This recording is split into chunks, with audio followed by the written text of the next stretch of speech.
Criminal Record is coming along nicely, but I'll have to say the tension evaporated a little bit in the new episode, and one could see how that was inevitable given the extreme initial tautness of the story in the first 2 episodes. Episode 3 of Criminal Record was a little subdued, but there was enough to keep the viewer engaged. Lenker and Hegarty had gone against each other, and it seemed Hegarty had come out on top. Lenker had to find something against Hegarty, and she did. It would be interesting to see how she would use it against him and discover what truly happened in Errol Mathai's case. Before DS June Lenker could get back into investigating the Errol Mathai's case, a shooting occurred, and she got a chance to work closely with Hegarty. A young boy had been shot, and Hegarty offered to assist him with the case. He did have the option to not let Lenker in on the case, but he had just won the battle against her, and in a moment of pride or caution, he let her in on the case, thinking it would look like he was acting a little sullen if he didn't allow her to help with the case. Lenker was thinking of completely letting go of the Errol Mathai's case. What was she going to get out of it anyway? Truth? Perhaps. But she had a lot on her plate. The only reason for her to get back on the case was the Hayes Lane caller, the anonymous woman who had called to give information about the Errol Mathai's case. In the previous episode, she had been played by Hegarty, and she came out looking like a fool, and her wounded ego was another thing that was pushing her to not let the case go. Sonia, Errol's lawyer, was banking on Lenker to get a breakthrough in the case, but she seemed to have gone on the back foot. Sonia did, however, work on getting flyers made to find the anonymous caller. A very blurry video from the CCTV was used on the flyers, but Sonia couldn't just rest on the photo to find her. She convinced Lenker to look at Errol's case files and decide if she wanted to visit Errol in Whitecross prison. Lenker was wary of Hegarty, as she knew that he was quite a senior official who had informants everywhere. Her visiting Errol would attract unnecessary attention and give Hegarty a chance to corner her once again. Sonia, being a shrewd lawyer, guaranteed her that Hegarty would never find out about her meeting with Errol. Lenker trusted Sonia, and she genuinely began to look at the case and found that there was no clear motive for Errol to kill his girlfriend, Adelaide Burrows. She agreed to go to Whitecross prison and had a meeting with him, which didn't turn out to be fruitful. Errol seemed like he had given up hope, and he didn't have the energy to talk about the case or whether he remembered if he killed Adelaide. He was a drug user, and his alibi, a man named Mustafa, had not held up, and that was used to make a strong case against him. Errol had tried to escape with Patrick, Adelaide's son, after her death, and had rammed his car into an oncoming truck. It was seen as a murder-suicide attempt. But Sonia had something to say about this part of the case. She told Lenker that Errol was headed towards his mother Doris' house, the one place he knew he would be safe. But Errol wasn't the one stating all these facts, and if Sonia was to be believed, this was because he had given up on the case and had accepted his fate to rot in prison. This was all the more reason for Sonia to step up and find a clue to help him, and she wanted Lenker to put in one last bit of effort and not give up on the case. Mustafa seemed to have gone to Turkey, and the police had mentioned that he was not of sound nature, and she wanted to find out exactly what that meant. Hegarty was calm after getting Lenker to help with the shooting case. The young boy had survived, and the case was being labeled as gang-related violence, and the boy seemed to have suffered collateral damage. Lenker had a connection to the boy's mother, as she was the friend of Lenker's husband's ex-wife. Lenker consoled her, telling her a task force was being set up to nab the shooter. The shooter was said to be a black male named Jason Reeve, and Lenker was on the case, trying to nab him. Hegarty had set up a team that was being monitored by an on-field officer, a man named Kim. Hegarty had eyes on the case from inside a van as he was monitoring all the CCTV footage, trying to spot Jason Reeve.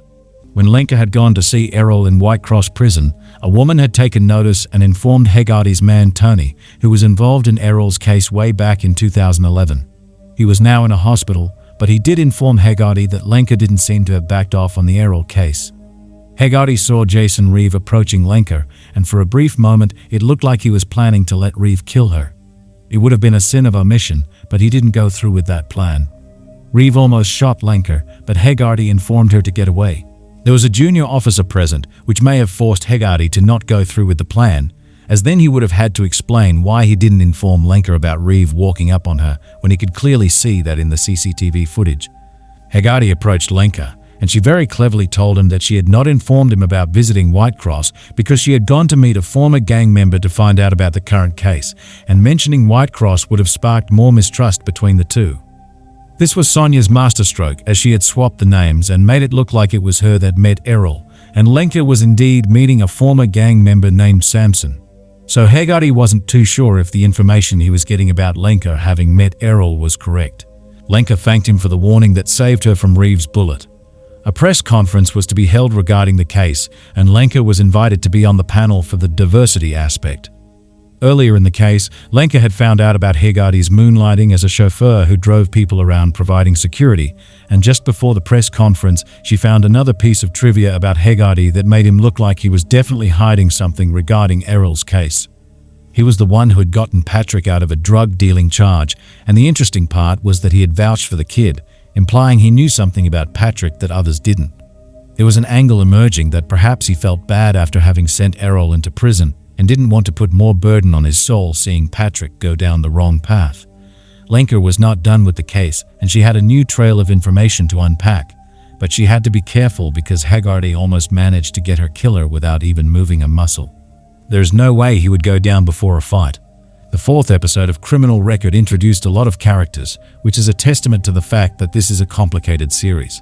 A lot of players are involved, and even though Lenka and Haggerty are the only ones whom we see at the forefront of the situation, there are a lot of hidden parties that are coming out of the woodwork. Jason Reeve, the alleged shooter in Isaac's case, had been caught in the previous episode, and Haggerty didn't miss a chance to put Lenka's judgment into question regarding the case. Jason had confessed to the crime, and Haggerty asked Lenka about her opinion on the confession, to which she could only say that it was convincing. Haggerty later brought up some convincing arguments that said otherwise. Haggerty was able to make himself look like someone who didn't have a racist bone in his body. Jason was a person of color, and it was Haggerty, not Lenka, who was willing to give him the benefit of the doubt. An eyewitness turned up who claimed that the shooter was a white male. Later, Haggerty got a Turkish man named Ahmet Seker arrested, who turned out to be the real shooter. Haggerty might have thought that Lenka was put in her place, but the Turkish angle to Isaac's case reminded her of Mustafa, who was Errol's alibi and was said to have gone back to Turkey. This is the part of the episode that hinged on a silly spelling mistake, which could have been planned for all we know. Lenka was on the team that was on the lookout for a Turkish man before Haggerty found him, and she got hold of Hassad, who was happy that Lenka spelled his name with a singles. Turkish names tend to have unusual spellings, and that idea led Lenka to believe that Sonia and the others had not looked for the Mustafa that was Errol's alibi. She searched the internet and found a certain Mustafa who claimed that he was the man Errol was talking about. Errol had claimed that he was at Mustafa's barbershop at the time of the murder, but because Mustafa had identified the wrong man out of the many that were shown to him, Errol didn't get the benefit of the alibi. Lenka couldn't believe that Mustafa had not gone back to change his statement. He said that the men in the photos all looked the same to him, but that he wasn't a racist. He stated it as a matter of fact, but Errol's life was hanging in the balance. Lenka wanted him to go back to the detectives, but she too knew that an alibi turning up to correct his mistake 12 years later wasn't going to do Errol any good. Mustafa was too afraid to go back to the detectives that were handling the case because of their far-right associations. Lenka's pursuit had reached its end, but thankfully there was still hope. Carla, the Hayes Lane caller, was finally found. Haggerty wasn't aware, and neither were we, of the fact that his daughter Lisa was dating Patrick.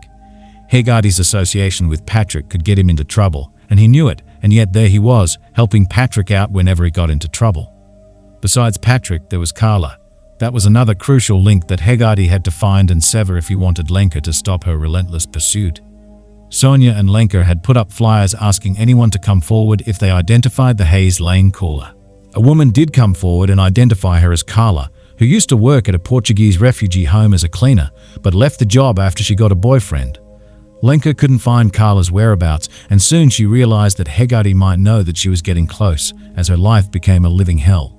Firstly, her car was set ablaze by the gangs. Haggerty consoled Lenka, giving her security, but Lenka wasn't having any of it.